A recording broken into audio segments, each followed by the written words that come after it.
This is very good news for Sinema, what just happened in the last couple minutes. Kyrsten Sinema has been declared the winner. This is the first time that a Democrat will have won a Senate seat in Arizona since 1976, the first woman ever to serve as senator in Arizona. So it's a very big deal. Censured by the Arizona Democratic Party. Kyrsten Sinema announcing she's leaving the Democratic Party. She's going to be leaving the Senate. If you ever meet someone with whom you agree 100%, either they're a liar or you're not thinking for yourself. Ladies and gentlemen, please welcome Senator Sinema. Thanks for coming. Absolutely. Thank you for being here. How are you? Hey, it's good to see you. All right. Well, I think you heard JD. I listened to some of it. You listened to some of it? You caught some of it? I listened to the whole thing. What's your take on JD and, if he were to be called on to be president, which is the nature of that job, God forbid, for whatever reason, how do you think he would do as president? Well, first, let me say, JD and I have been friends for quite some time. We served together in the Senate. We have a great relationship. We don't agree on everything. What I really appreciate about JD is that it doesn't bother him that we don't agree on everything, right? I know that sounds strange, but... Not here. Right. I mean, yeah, obviously, you guys.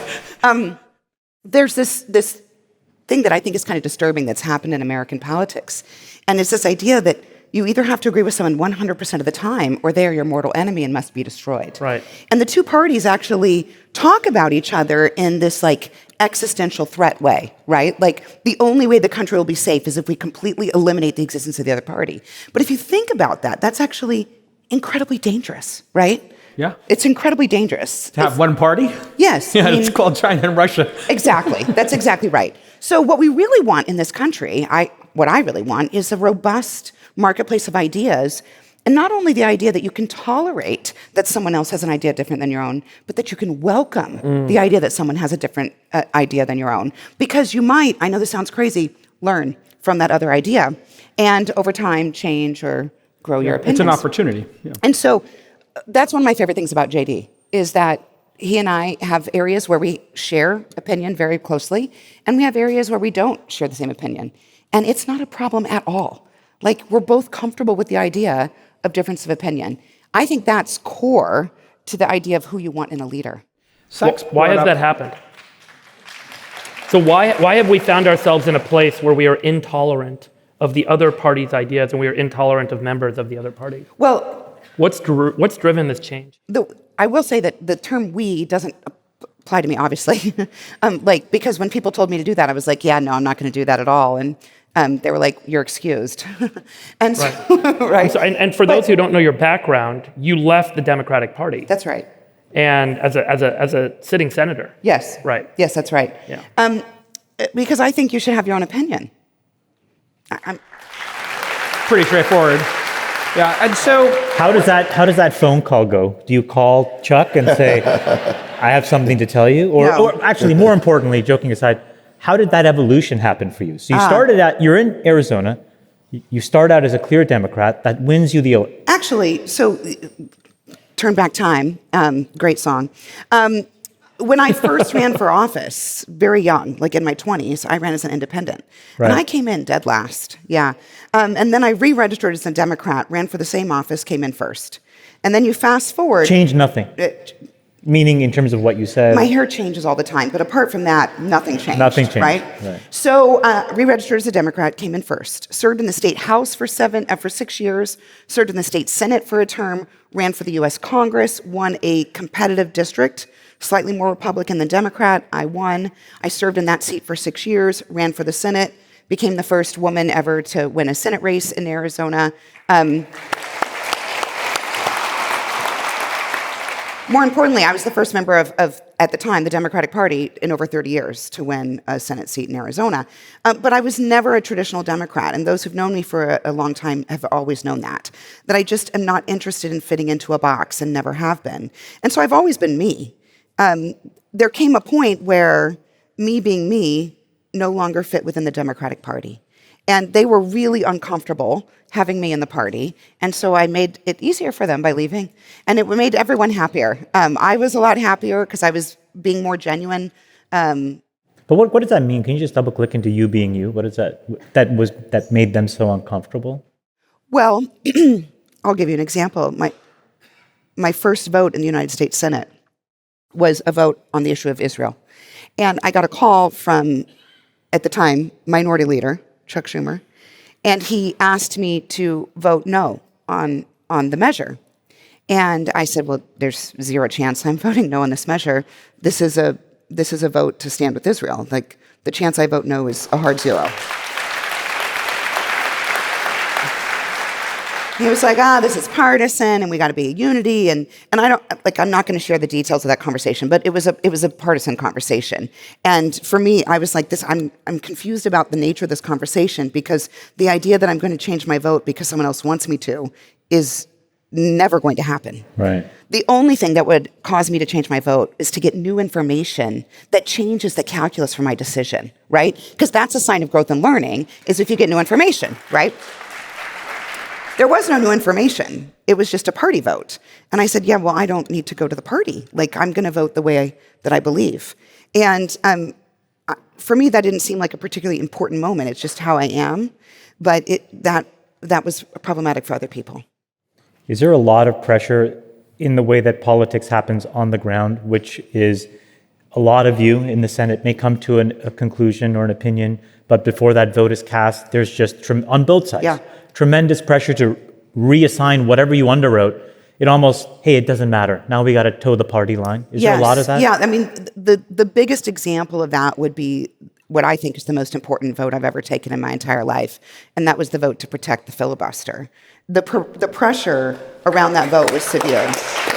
You may want to explain that to folks. Yeah. So the filibuster is a provision in the United States Senate. It's a rule. It's not constitutional, but it's a rule that requires that any major piece of legislation, any policy-related legislation, requires the approval of 60 senators rather than 51, right? So a supermajority in order to move forward to debate, discuss, and pass the piece of legislation.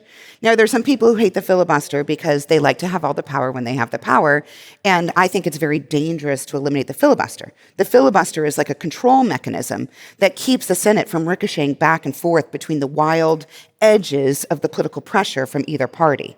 Now, some people will say, well, the filibuster's new. It wasn't always around. Well, that's true, because when the Senate was founded, it took 100 senators to move forward on a piece of legislation, right? 100. And it's eroded down to 60.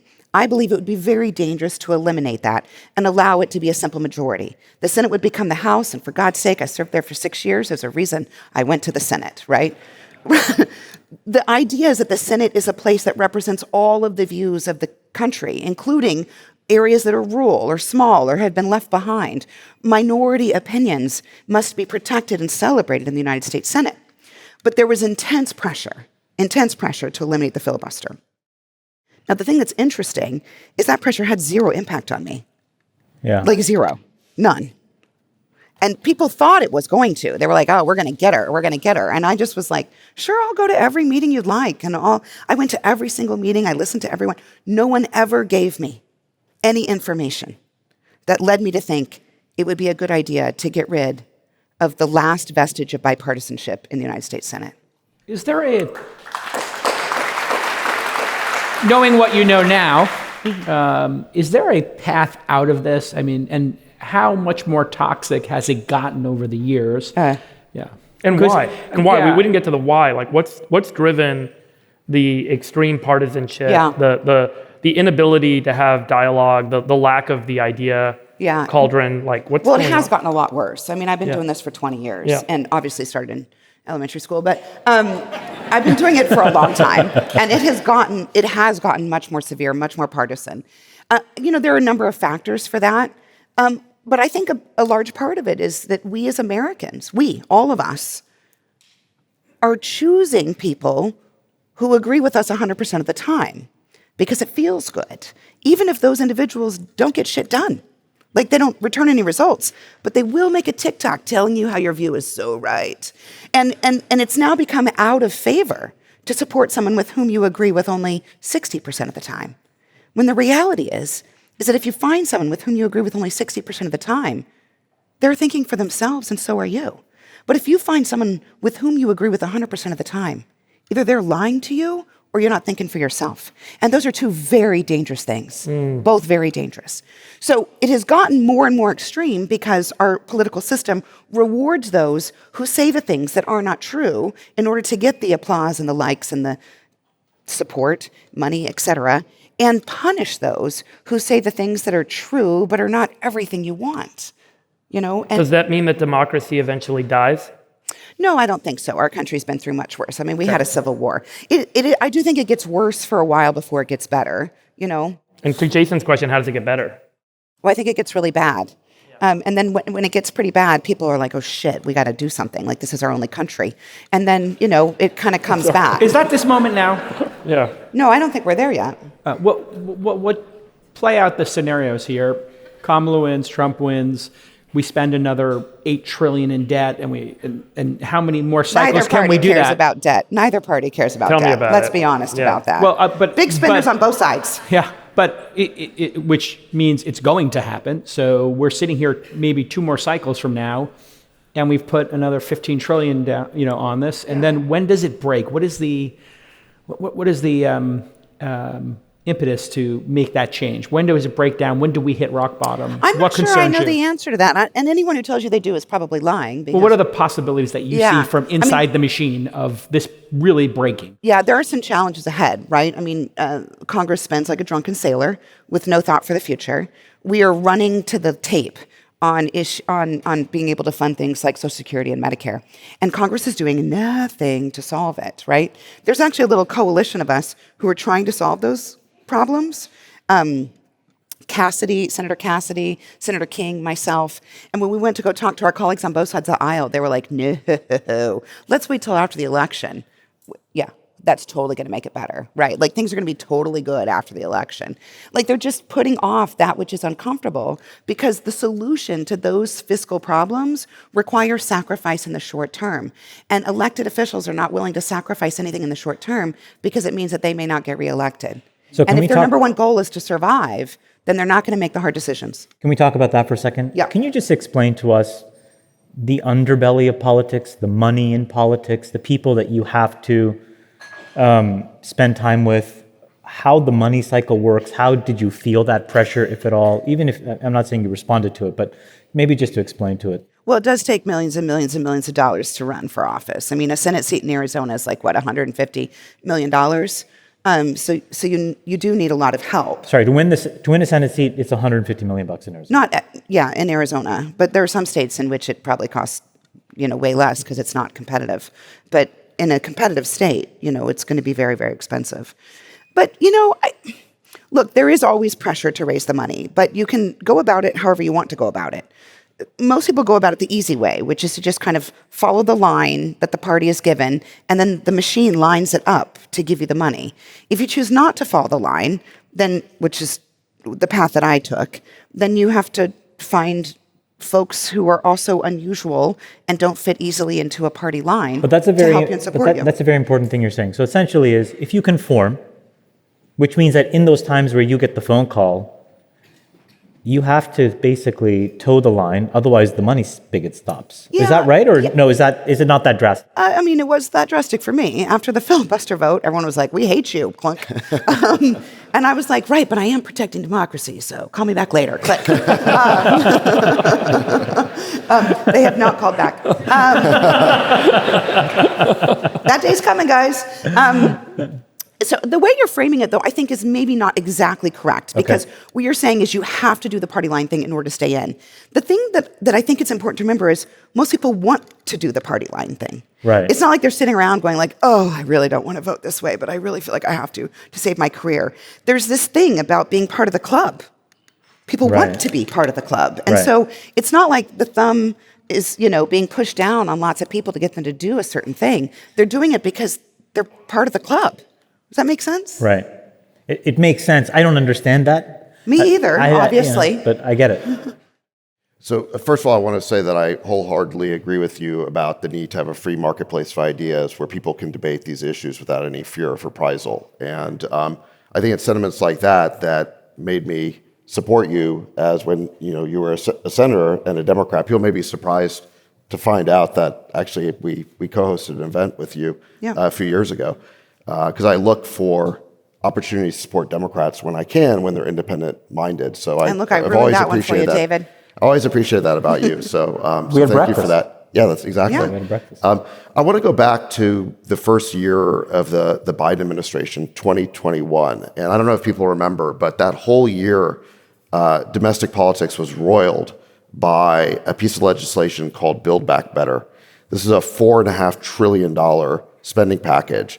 Actually, originally it was 6, remember? $6 trillion. 6 trillion. Which is like, woo, that's like bonkers. They brought it down What's to the difference? 4.5 4, trillion. 6. And Whatever. Yeah. And, it eventually failed because every Republican voted against it, and 2 Democrats, you and Senator Manchin, voted against it, as I recall.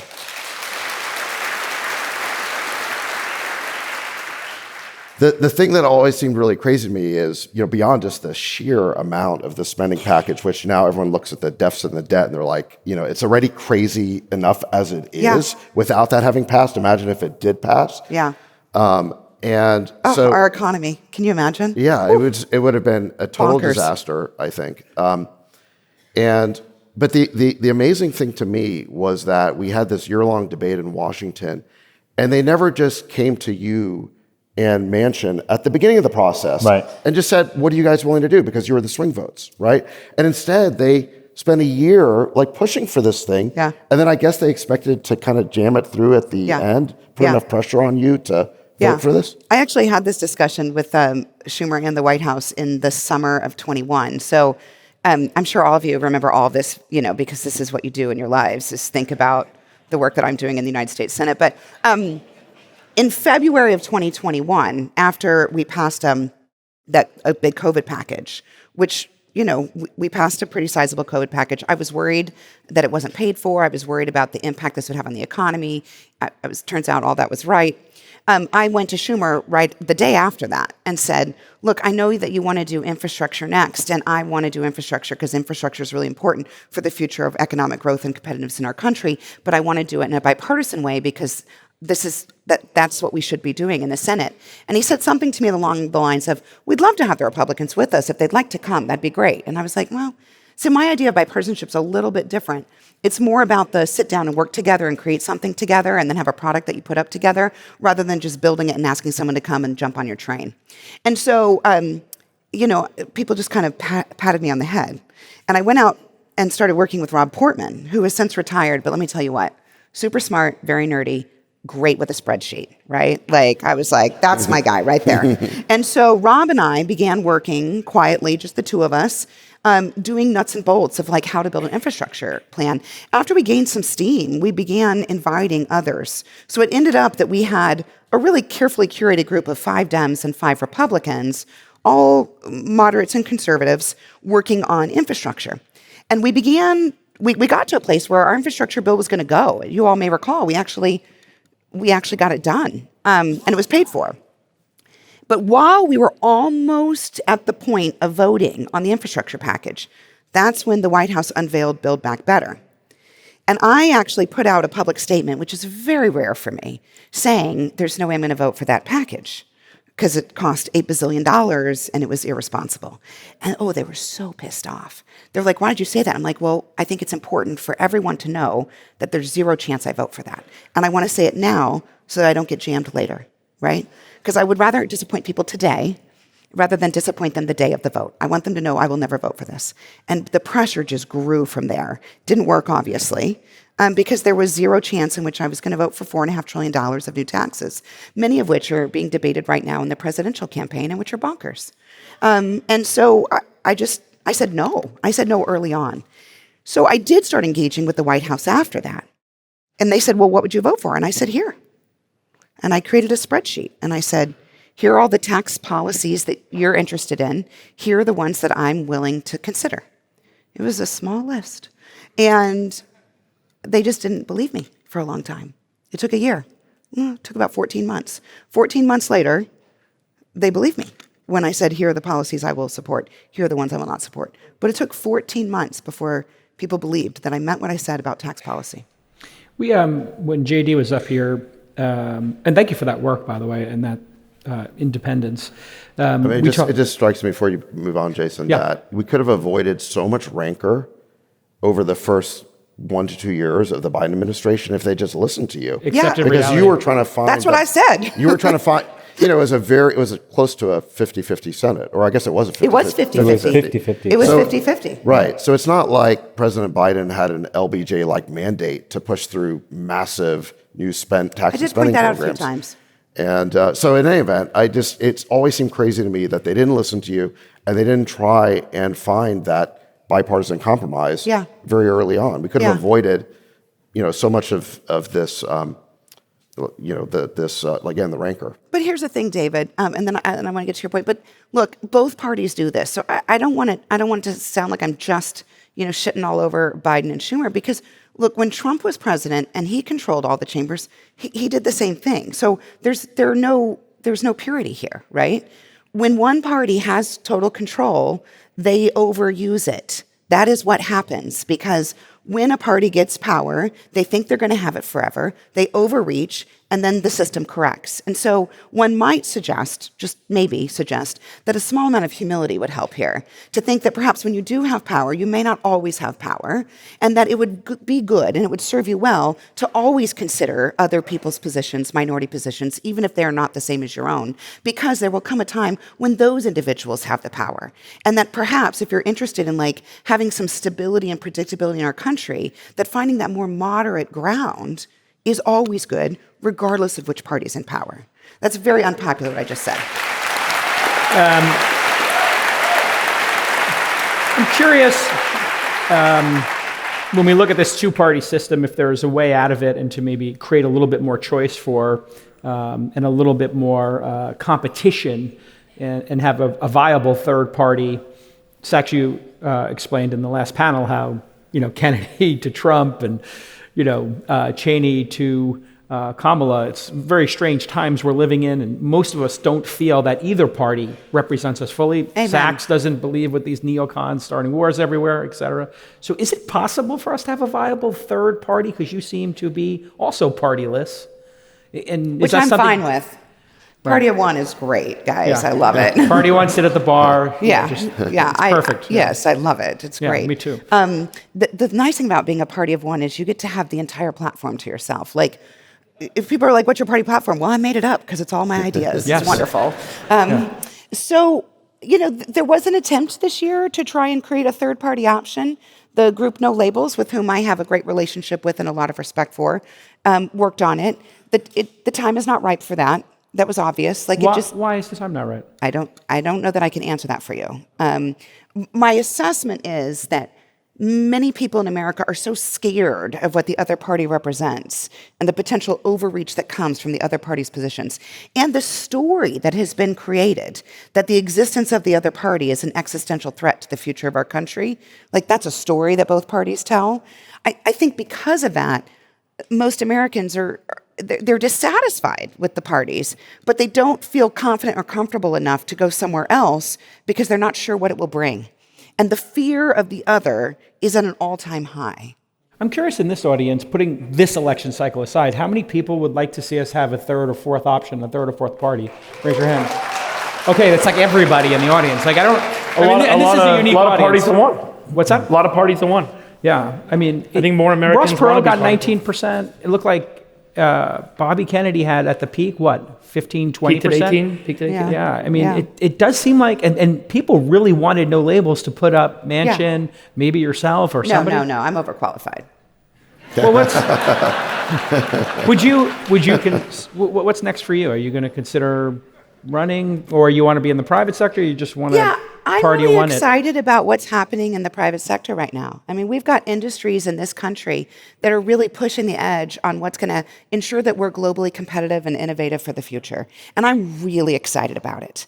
And I believe that regardless of what's happening in government, because as I mentioned earlier, I do think it's going to get worse. Gridlock's going to get tougher and blah, blah, blah. People are not interested in solving problems. They're just interested in TikTok. And so there's a real opportunity to move our country forward despite the gridlock in government through private industry.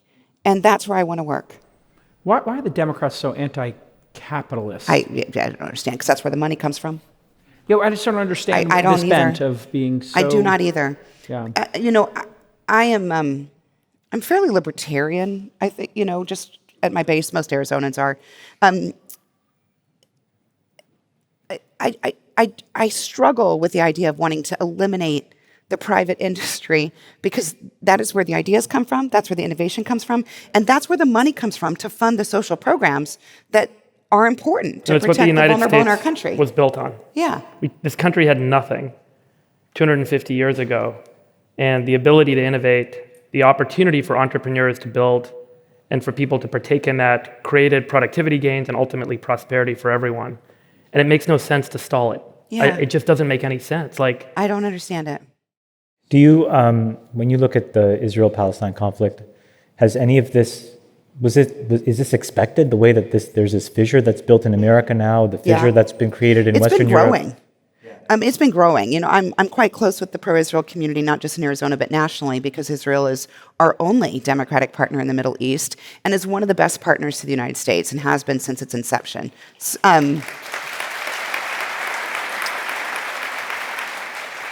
But anti-Semitism has long been a part of our country's history, and it has been growing. The difference is that it was kind of quietish. It was happening on campuses with the anti-BDS movement. It was growing in a number of circles on both the far left and the far right. And what we've seen, in the last year is that it's now okay to say the quiet part out loud. What's boggling to my mind, and I don't talk about this very often because it makes me sound really nerdy, but I actually have studied genocide. I did a PhD on the Rwandan genocide, right? Which is super nerdy, I know. But the narrative that somehow Israel are the oppressors and Hamas are the liberators, and then there are folks who are actually using the term genocide to talk about the Israeli government and the Israeli people, is so insane. That's insane.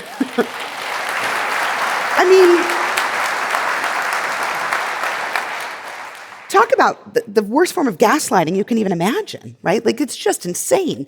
And yet, it's not a surprise, because if you've been paying attention, it's been percolating and growing for years. And folks in the pro-Israel community know this, and they've been talking about it. It's just that no one was really listening, because it was all whisper, whisper, whisper, or just, kids on campuses. But now, what we see happening, especially at these so-called elite universities, where not only has the pro-Hamas movement taken over, but the faculty, the folks who are responsible for the educational environment have shown an unwillingness to speak the truth, right, which I think is just incredibly disturbing. Is there a path to find a empathetic solution for the Palestinians while also at the same time eliminating Hamas? And yes, of course. Getting past this problem after... The vast majority of Palestinian people are living in an environment in which they don't have control over their daily lives. They don't get access to the food and the water they need. They're being used as human shields and political weapons and physical weapons by Hamas. And so they are in just a horrible, horrible situation. And so the work that we've been trying to do to navigate how to get relief or evacuation for those individuals is really important and should not be eliminated or cut off. But we also need to be much, much more careful about who we're giving the money and the food and the supplies to, because we know that the majority of it is being siphoned off by Hamas and used as a weapon of war. Is there a solution that can protect the innocent lives? Absolutely. Is standing with Hamas that solution? No. That's like doing a rally for ISIS. What the hell? Al-Qaeda is how did we not see this? Right. Al-Qaeda is we could have just gone to Harvard. No, but how are young people at Harvard and Columbia and Yale, how come they don't, all of a sudden that distinction isn't obvious to them? It is hard for me to understand this. Now, I am lucky enough to live in Arizona, and we just don't have this. There's a very small amount of this, very small on our campuses. But the vast majority of students in Arizona, these are like regular kids. These are not, fancy kids. These are regular kids. They go to regular schools, they live a regular life, and they go to a regular state school. And so they don't wake up in the morning and think, I think I want to support those terrorists over there in the Middle East, right? And so I think one of the problems that I see in academia, and full disclosure, I have been a professor at Arizona State University for 21 years. So I teach. I teach this semester. I've been teaching nonstop for 21 years. But I teach in a climate where my students are expected to be triggered, or whatever that word is. I think that's a stupid word. But the bottom line is this. There's this whole thing moving across the country where we're like, oh, we can't have any triggering conversations. We can't have conversations that make you uncomfortable. That is the whole purpose of college. The whole idea of the university is to go learn about the universe. You should be confronted with ideas that are different than your own. You should interact with people who have views that are different than your own. You should be open to learning and listening and changing and growing. That is the reason that you go to university. Right. And that is being taken away. That's absolutely right. Senator Sinema, thank you for being with us.